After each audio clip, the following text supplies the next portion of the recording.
চতুর্দিকে লক্ষ্য করছে যে বানরগুলো আজকেও আছে কিনা। দেখতে পাই যে বানরগুলো আছে, আর ওই লোকটারে দেখতে পাই সিক করে শব্দ করেছে, সব বানর এসে এক গাছে উঠেছে যে আজকে আবার তাই মনে হয় থবে না খাবার বাবা। ওই জায়গায় তখন আবার ওই মিষ্টি হাড়ি রেখে উনি প্রস্রাব ফেরার ভান করেছে, প্রস্রাব কিন্তু বেড়ে নাই, দেখছে আজকে কি হয়। যখন প্রস্রাব ফেরার ভান করেছে, একটা বানর দৌড়ে এসে ওই হাড়িটা নিয়ে উপরে উঠে গেছে। উপরে উঠে দৌড়ালার পরে বসিয়ে যখন ওর ভিতরে এরকম করে আঘাত করেছে, এরকম করে হোনা করেছে। বানরটা বাদ দিছে, ও কবাল, কালকে রসগোল্লা ছিল গোল গোল, আজকে কালা লম্বাই গেল কি। কালকে জোল জোল রসগোল্লা, আজকে এরকম করে নড়তেছে কেন? রসগোল্লা কি লম্বা থাকছে নাকি? এ কি ব্যাপার? ও যখন এরকম হাত দিতে যাচ্ছে আবার হোস করতে, সবাইকে ডাক দিয়ে কয়, ভাই কি কালকে রসগোল্লা মিষ্টি ছিল, সাদা ছিল, আজকে যে লম্বা কালা হয়ে গেছে, এই রসগোল্লা এরা হয়েছে কেন? যেই ঠোক দিতে গেছে ও কিন্তু হাত দিয়ে ধরে বসেছে বানরটা। যখন ধরে বসেছে, বানরটা যখন গলা ধরেছে সাপে, সাপটা বড় সাপ তো, ও কিন্তু বানরের বাবা এই পেটে 2.5টা প্যাঁচ দিয়েছে, জোরে জোরে কষতেছে। বানর মনে মনে চিন্তা করছে, মরিছি তো আমার তো জান ভরার আজকে ভারী হয়ে যাবে। ও ঠিক দোড়ালার ঘরে বইছে, দুই পাশে পা ঝুলাই দিয়ে বইছে ওই যে শিরিষ গাছ। আর শিরিষ গাছের ছাল কেমন উঁচু উঁচু ছাল, তো ছাওলা এখন ছাল রয়েছে তো, ও যত সুন্দর করে বইছে, বসার পরে যখন সাপে যখন প্যাঁচ দিচ্ছে, বানরে মাথাটা ধরিয়ে এরকম দুটো গোসা দিচ্ছে, যত কষতেছে বানরে বসতেছে। আচ্ছা ছাল কেলায় যাবে না নাকি? ওই সাপ ছাল কে থাকবে? ওই গোসা যখন দিচ্ছে সাপের কিন্তু বাবা ছাল উঠে যাচ্ছে, আবার যেই কষাতে আবার কষাতে, একদিকে বসালা সাপ গতদিনকে মিষ্টি খাইনি তাই না, আর আমার কোষ দিছিস, এই তোর সারাদিন ধরে কষা, আর আমার গাছের ডালে একটা মাত্র কষা, তুই সারাদিন ধরে কষবি আর আমি একটা কথা দেব, তোর মাথা ছাল থাকবে না। বেটা তুমি সারাদিন ধরে কষবা, আর তোমার মাথা ধরিয়ে আমি একটা কষা দেব, তোমার প্রশ্ন আজকে তুড়ি দিয়ে উড়িয়ে দেবো। বাবা বড় মজা লাগে কি জানেন, এর আগে আমি যাদের সঙ্গে গান করেছি মানে গান গাইতে আনন্দ লাগতো না, কিন্তু বর্তমানে এই মানুষটাকে পেয়ে আনন্দের সহিত গান গাই। উনি যখন বাবা হাইটু দেয় বাবা, সেখানে টিকা খুব কঠিন। আর আজকে যে প্রশ্নগুলো শুনেছেন, আমার মনে হয় জীবনে কোনোদিন কি তারপরে এই প্রশ্নগুলো শোনেন নাই। ওই প্রথম প্রশ্নটা বাদ দিয়ে একটা প্রশ্ন কিন্তু কোনো কমন প্রশ্ন না। আমি দীপঙ্কর তাদেরকে বলছি, দাদা দেখে নিন প্রশ্ন আজকে যে কোন জায়গাতে কোন জায়গায় করবেন, আজকে আমার মা শ্রাদ্ধ আমার বাবা শ্রাদ্ধ একসাথে করা হবে। অন্তরেতে আসে ভাবো কাকা বাবু, যদি আপনার আশীর্বাদ থাকে আমার মাথায়, অন্তরেতে আসে ভাবো আপনি নারদ হয়ে যে কয়টা প্রশ্ন করেছেন, আমি গীতা ধরে প্রত্যেকটা প্রশ্নের জবাব দিয়ে তারপরে এখান থেকে যাব। প্রথম প্রশ্ন করেছে, কি করেছে? ডাকতে বলছে তাই বেদের ঈশ্বর নিরাকার। আমরা বেদ বলি, আমরা সবাই জানি বেদ 4টে। আজকে কাকু কি বললো? বেদ 4টে না, বেদ ছিল একটা।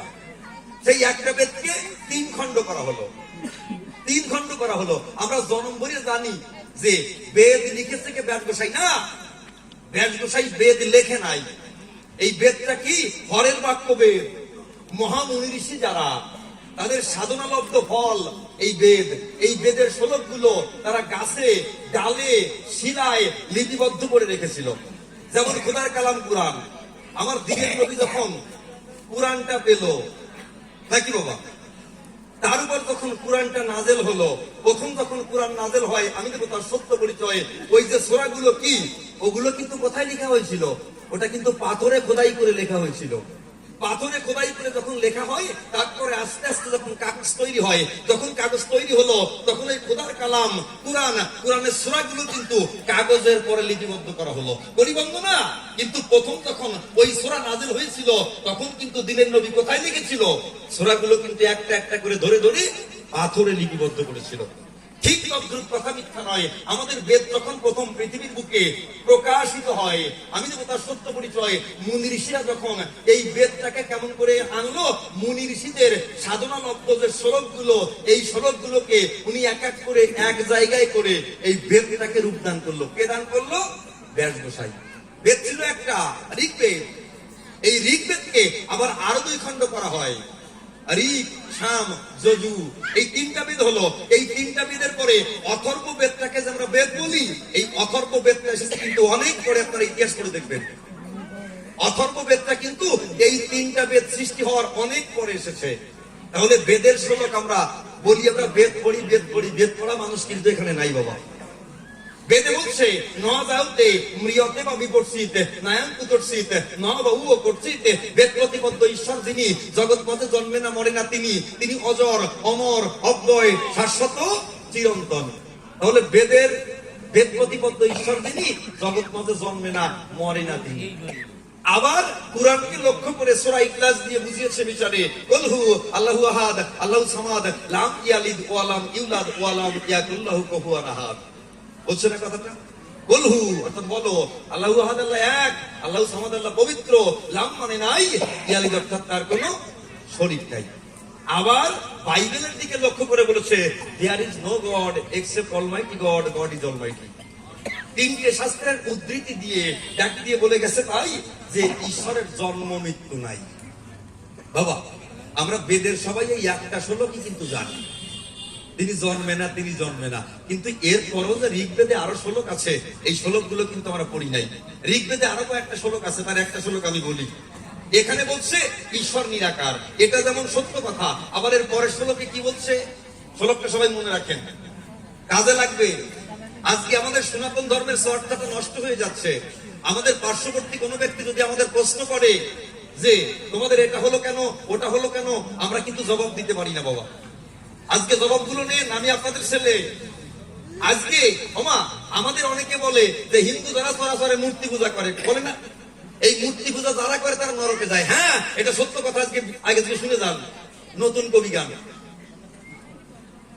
শিব সংহিতায় বলছে, শিব সংহিতায় বলছে কাঠ মাটি ধাতব পদার্থ দিয়ে মূর্তি গড়ে যদি পূজা করা হয় তা 14 গোষ্ঠী পর্যন্ত নরকে যায়। আমরা এইটুকু জন্ম বইরে জানলাম, পরে তো আর হরি নাই। আমরা তো বই হরি না, মলাট কামড়ায় ছিড়ি। এইটুকানি যদি কেউ পায়, কোনো মুসলমান ভাই কয় এই তোকে শিব সংহিতায় কয় যে কাঠ মাটি ধাতব পদার্থ দিয়ে মূর্তি করে পূজা দিলে তোকে 14 পুরুষ নাকি নরকে যাবে, তা তোরাই দুর্গা পূজা কালী পূজা করিস কেন?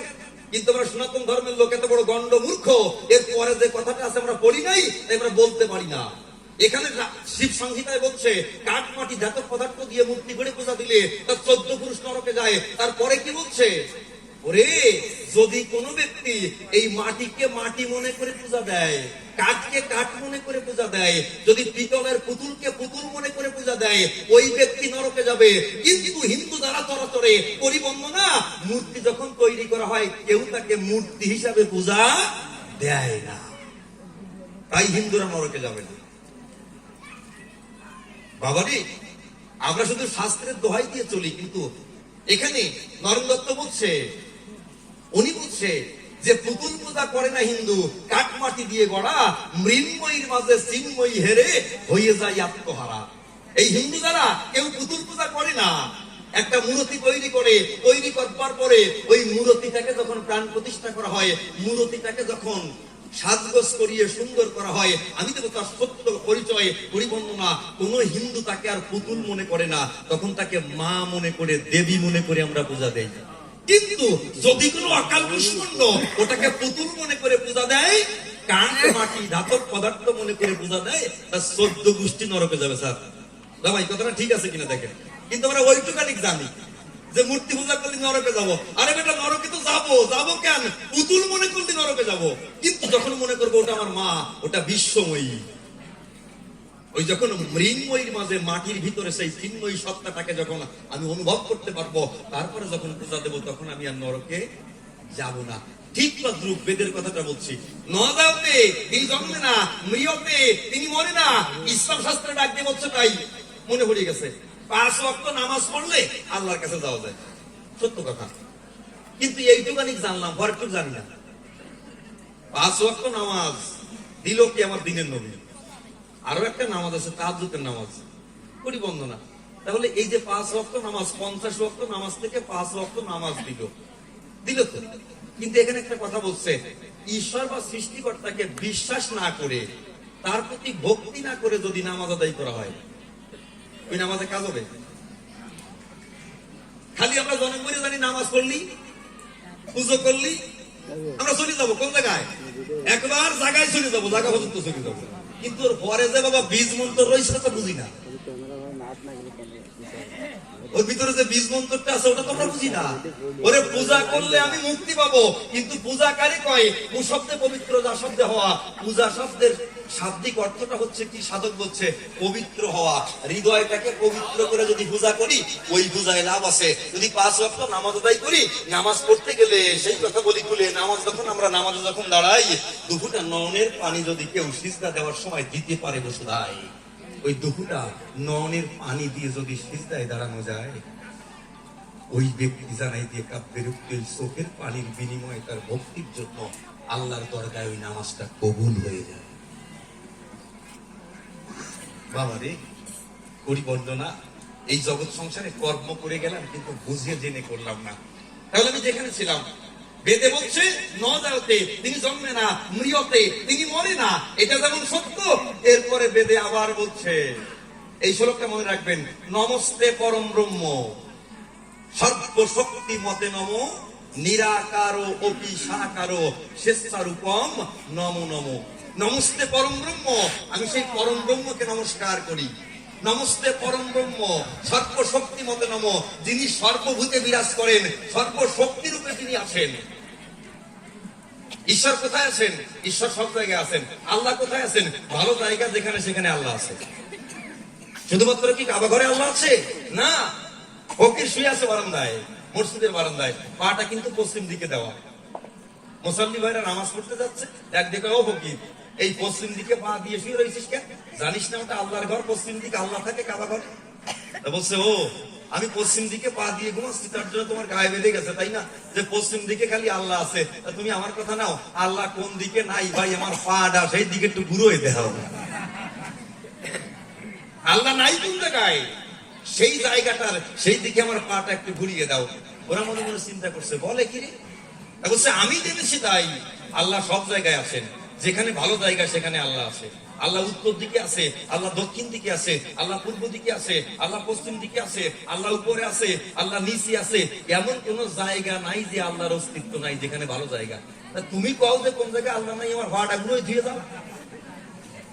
ওরা মনে মনে চিন্তা করে, তাই এই ফকির যেখানে চলে গেছে ওইখানে যাওয়ার মতো ক্ষমতা এখনো আমাদের হয় নাই। এই জন্য হিন্দু শাস্ত্রে বলছে, বেদে বলছে, নমস্তে পরম ব্রহ্ম সর্বশক্তি মতে নম, নিরাকারো অপি সাকারো শেষারূপম নমো নমো। নমস্তে পরম ব্রহ্ম, আমি সেই পরম ব্রহ্মকে নমস্কার করি। সর্বশক্তি মতে নম, উনি সর্বশক্তি রূপে সর্বব্যাপী আছে। যেমন হিন্দুরা কি করে, হিন্দুরা গাছে মাছে পূজা করে না? কেন পূজা করে? সর্বভূতে ঈশ্বর বিরাজ করে, এটা হিন্দুরা মনে করে, তাই সবাইকে কিন্তু প্রণাম করে। এখানে কি বলছে? আসো অনলে অনিলে চিরনভুনিলে ভূদর সলিলে গহনে, আসো বিটপিলতায় জলদের গায়ে শশী তারকায় তপনে। এমন কোন জায়গা নাই যেখানে তোমার অস্তিত্ব নাই। তাই বলছে নমস্তে পরম ব্রহ্ম সর্বশক্তি মতে নম, নিরাকার অপি সাকার। তুমি নিরাকার, অপি সাকার, তুমি নিরাকার। তুমি যদি ইচ্ছা করো তুমি সাকার হতে পারো। স্বেচ্ছারূপম নমো নম, তুমি স্বেচ্ছায় রূপদান মানে রূপ নিতে পারো। এই জন্য আমি তোমাকে নমস্কার করি। তাহলে যে বেদে বলছে নিরাকার, সেই বেদেই আবার বলছে তুমি যদি স্বেচ্ছায় রূপদান নিজে নিজে চেষ্টা করলে তুমি সাকার হতে পারো। এবার যদি ইসলামের দিকে যাই, এখানে হাফি, হানাফি, হাম্বলি, মোহাম্মদী চারটে গ্রুপ নাকি? এখানে আমাদের ভিতরে কিন্তু গ্রুপ আছে, আছে নাকি? এখানে আর একটা কথা বলছে, শরীয়ত, মারফত, হাকিকত, তরিকত, চারটে তরিকা। তাই তো এই 4 তরিকার ভিতরে খুলে বলি আপনাদের ধারে মারফতি মুসলমান যারা জানাই দিয়ে কাব্যের ধারা, তারা কিন্তু পীর বসে। আমরা যেমন গুরু ধরি না, গুরুর কাছে গিয়ে যেমন গুরুর হাতে হাত দিয়ে আমরা মুরিদান মানে দীক্ষা গ্রহণ করি, এখানে মারফতি মুসলমান যারা লালন সাহিত্যকে অনুসরণ করে, তারা মারফতি মুসলমান যারা, তারা কি করে? তারাও কিন্তু পীর বসে, তারা গুরুকরণ করে। বলে বলি আপনাদিকে ঠাই মারফতি মুসলমানরা ডাক দিয়ে বলছে তাই আল্লাহ নিরাকার, আল্লাহ নিরাকার। এটা বলছে কে? এটা শরীয়তে বলছে, কিন্তু মারফতে বলছে আল্লাহ যেমন নিরাকার আল্লাহ তেমন সাকার, আল্লাহ যেমন নিরাকার আল্লাহ তেমন সাকার। কারা বলছে? মারফতি ভক্তরা। আবার আমরা যদি শাস্ত্রটাকে অধ্যয়ন করি, এখানে দেখতে পাই আমার আল্লাহ পাক নিরাকার, এটা 100% সত্য কথা, কিন্তু এই আল্লাহ পাক আবার সাকারও হতে পারে। হবে কখন? আমি মাওলানা মোহাম্মদ সাইফুল ইসলামের লেখা আদম হওয়ার জীবনী বইখানা পড়ে দেখেছি, আরো কয়েকটা বই আমি পড়েছি, সেখানে দেখতে পাই লেখা আছে তাই যে আল্লাহ পাক নিরাকার, তবে উনি সাকার হতে পারে। হবে কখন? সাধারণভাবে উনি সাকার হবে না। হবে কখন? যখন সৃষ্টির হবে প্রয়োজন। উনি যখন ইসরাফিল ভিঙা ধরে বসে আছে, যখন বলেছিল কুন তখন পৃথিবী সৃষ্টি হলো, যখন বলেছিল ভায়াকুন, যখন বলবে ভায়াকুন তখন সব ফানাফিল্লা হয়ে যাবে। এরপরে তখন হাসরের ময়দানে বিচার হবে, আমার আল্লাহ পাক সেদিন আরশ কুরসির পরে বসবে। কুরসি মানে কি? চেয়ার। তার বাম হাতে থাকবে দাড়িপাল্লা। তাহলে শেষের দিনে আল্লাহ সাকার হবে, হবে সৃষ্টির প্রয়োজন হলে হবে। তাহলে আল্লাহ নিরাকার, উনি সাকার হতে পারে, এটাও কিন্তু ইসলামে বলে যে শেষের দিনে হাসরের ময়দানে উনি সাকার হবে, কিন্তু এর আগে তাকে দেখা যায় না। প্রমাণটা কোথায়? মুসা নবী করুণার ছবি যখন তুর পর্বতের পরে গেল, ওইখানে গিয়ে যখন কথা হতো, একদিন ডাক দিয়ে বলছে, তাই হে আল্লাহ, তোমার সঙ্গে আমার কথোপকথন হয়, তুমি আমার কথা লবে? তোমার রূপটা কি আমাকে একটু দেখাবে? আল্লাহ পাক করেছিল বর্ণনা, মুসা তুমি আমাকে দেখতে চেও না, তুমি দেখতে পারবে না। বলছো না, আমি দেখতে চাই। যখন দেখতে চেয়েছিল, আপনাদের কাছে খুলে বলা ভালো, ওই কালো পর্দার আড়াল থেকে যখন একটা জ্যোতি এলো, ওই জ্যোতিটা যখন লেগেছিল মুসা নবীর চোখের পরে, মুসা নবীর চোখ দুটো অন্ধ হয়ে গেল, তুর পর্বত পুড়ে ছাই হয়ে গেল। ডাক দিয়ে বলছে, তাই আমি পড়েছি বেকায়দায়, হে আল্লাহ পাক, তুমি আমার কথা লবে? আমার চোখের জ্যোতিটা তুমি ফিরিয়ে দেবে। বলছে, মুসা তুমি আমাকে দেখতে চেয়েছিলে না, আমি বললাম না তুমি আমাকে দেখতে চেও না? আমাকে দেখাটা অত সহজ না। আমি যদি দেখা না দেই, মনের কথা খুলে কই, আমাকে কেউ দেখতে পারে না। বলছে, আমি তো বেকায়দায় পড়ে গেছি, আমার চোখের জ্যোতি হারিয়েছি, তুমি আমার কথা নাও, কৃপা করে আমার চোখের জ্যোতি ফিরিয়ে দাও। এই কথাটা যখন বলেছিল, আপনাদের কাছে খুলে বলা ভালো, আল্লাহ পাক ডাক দিয়ে বলছে, তাই মুসা তুমি আমার কথা লবে? ওই তুর পর্বতের পোড়া ছাই তুমি তোমার চোখে লাগাবে। ওই তুর পর্বতের পোড়া ছাই যখন সেদিন চোখে লাগায়, তখন তার চোখের জ্যোতি ফিরে পায়। সেদিন থেকে মুসলমান দলে সেই কথা বলি খুলে আজও পর্যন্ত কিন্তু চোখের দৃষ্টিতে ভালো রাখবার জন্য এই সুরমাটা কিন্তু চোখে লাগিয়ে চলে। কি ঠিক তো না কেউ ভাই? আমি মিথ্যে কথা বলছি না তো? না, হিন্দু মানুষ তো মিথ্যে কথা বলি কবেন যে না মিথ্যে কথা হচ্ছে। বাবা, মায়ের খাওয়ার ভয় আমার আছে। করি বর্ণনা, মিথ্যা যদি একটাও বলি বাবা, বর্তমান আর মিথ্যা বলে কবি গান গাওয়া যায় না। দাদারে, নেটে দেখবেন আমার ফিরে 100 গান ছড়া, নিচের পক্ষে 100 আলোচনা আছে। তো 100 আলোচনা তো বাংলাদেশ ভারত সবাই দেখছে। তো সবাই যখন দেখছে, ওর ভিতরে যদি ভুল সিদ্ধান্ত দেয়, তাহলে নিশ্চয়ই আমার সমস্যা আছে, আছে কিনা বলেন? তাহলে ধরে বলি তোমার বিপদ। এখন কবি গানটা আগে যেরকম সহজ ছিল, এখন আর সহজ নাই রে বাবা। এখন বই ভরে কবি গান গাওয়া লাগতেছে। আগে ভুল বললে কেউ বুঝতো না, কিন্তু এখন সবাই বোঝে। যাক, আমি যেখানে ছিলাম, তাহলে ঈশ্বর নিরাকার, উনি সাকার হতে পারে, বেদের ভিতর প্রকাশ করছে। এবার ডাক দিয়ে বলছে, তাই তুমি আমার কথা নাও। তুমি কি করলে? তুমি জন্মাও না, তুমি মরো না, আবার তুমি কি করলে? তুমি কংসের কারাগারে দেবকীর উদরে জন্মগ্রহণ করেছো, আবার জরাবেদের খোঁচা খেয়ে তুমি মারা যাচ্ছ। কথা বলেছে না? এখানে একটা সুন্দর প্রশ্ন করেছে, তুমি কেন কারাগারে এলে? বাবা, ধর্মটা এটা বোঝার জিনিস। যাহা আছে বিশ্ব ব্রহ্মাণ্ডে, তাহা আছে আমার দেহভাণ্ডে। আমি আপনাদের কাছে প্রশ্ন করতে চাই, এখানে জ্ঞানী গুণী মানুষ সবাই বসে আছেন, অনেকদিন ধরে কবি গান শুনছেন। বলি আপনাদেরকে তাই, আমাদের জন্মটা কোথায় হয়েছে? আমাদের জন্মটাও কিন্তু কারাগারে হয়েছে।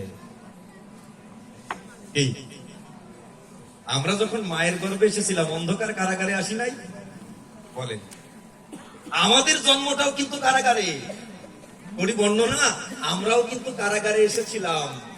আমরা যুদ্ধ বলি, আমরা কারবালার যুদ্ধ বলি, আমরা কুরুক্ষেত্রের যুদ্ধ বলি। ওরে কারবালার যুদ্ধ, কুরুক্ষেত্রের যুদ্ধ, ও সমস্ত যুদ্ধ তো আমার দেহের ভিতরে চলছে। আমরা জীবন যুদ্ধ করছি। আমরা আজ শুধুমাত্র সংসার ক্ষেত্রে যুদ্ধ করছি না বাবা, এই যুদ্ধটা কিন্তু আবহমান কাল ধরে চলে আসছে। যেদিন আমি পৃথিবীর মুখে আসবো, আমার বাবা যখন আমাকে ত্যাগ করেছিল, আমার মা যখন আমাকে সাদরে গ্রহণ করেছিল, সেই দিন থেকে আমার জীবন যুদ্ধ শুরু হয়েছে। এখানে সায়েন্সে পড়া শিক্ষিত ছেলে মেয়েরা সবাই আছেন। অনাদিবাবু একটা গানের ভিতরে বলছেন যে, পিতা মরলো মা হারালাম পথে, ভাই বন্ধু কেহ নাই মোর সাথে। একটা গান আছে না? পিতা মরলো, আমার বাবা মরলো। এমনই আমার বাবা কবে মরেছে? আমি বড় হওয়ার পরে না, আমার বাবা বড় হওয়ার পরে মরে নাই। আমার বাবা মরেছিল কখন? অনাদিবাবু বলছে, পিতা মরলো মা হারালাম পথে, যেদিন আমার বাবার পিতৃসত্তাটা হরণ হলো, তখন কিন্তু আমার বাবা মারা গেল। আমার বাবা যখন মারা গেল, পিতা মরলো, মা হারালাম পথে। আমি মাকে কেমন করে হারা হলাম? মায়ের জঠরে যখন 9 মাস 10 দিন আমি ছিলাম, আমি যখন ভূমিষ্ঠ হলাম, ভূমিষ্ঠ হওয়ার পরে খুলে বলি আপনাদিকের ধারে, যখন আমার এই ব্রহ্ম নাড়িটা, নাভিটাকে যখন কর্তন করা হলো, তখন আমার মাকে পথে হারালাম, মাকে পথে হারালাম। এইবার ভাই বন্ধু কেউ নাই মোর সাথে, এই জগতের ভাই বন্ধু না। আমার বাবা যখন আমাকে ত্যাগ করেছিল, আজকে বিজ্ঞান প্রমাণ করেছে তাই, আমার বাবা যখন আমাকে ত্যাগ করেছিল, আমার সঙ্গে আমার কোটি কোটি ভাই ছিল। না ভাই, সত্য কথা কিনা? এটা বিজ্ঞানে বলছে। কোটি কোটি ভাই আমার সঙ্গে ছিল। আমি তাদেরকে পরাজিত করে আমি জীবন যুদ্ধে জয়ী হয়েছিলাম। আমি মায়ের ওভমে গিয়ে ঠাই পেয়েছিলাম। তাহলে পরিবর্তন না, এই সংসারে এসে যে যুদ্ধটা করছি, এই যুদ্ধের আগে আমি জন্মবার সময় কিন্তু আমার যুদ্ধ করতে হয়েছে। আমি যুদ্ধ করে আমার আপন স্বজন, আমার ভাই বন্ধুদের পরাজিত করেছি। তার জন্য কিন্তু আমি পৃথিবীর বুকে আসতে পেরেছি।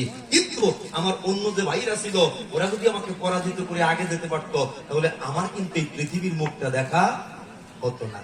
এইবার বলছে, তুমি কারাগারে এলে কেন? ওরে কারাগারে এলাম কেন?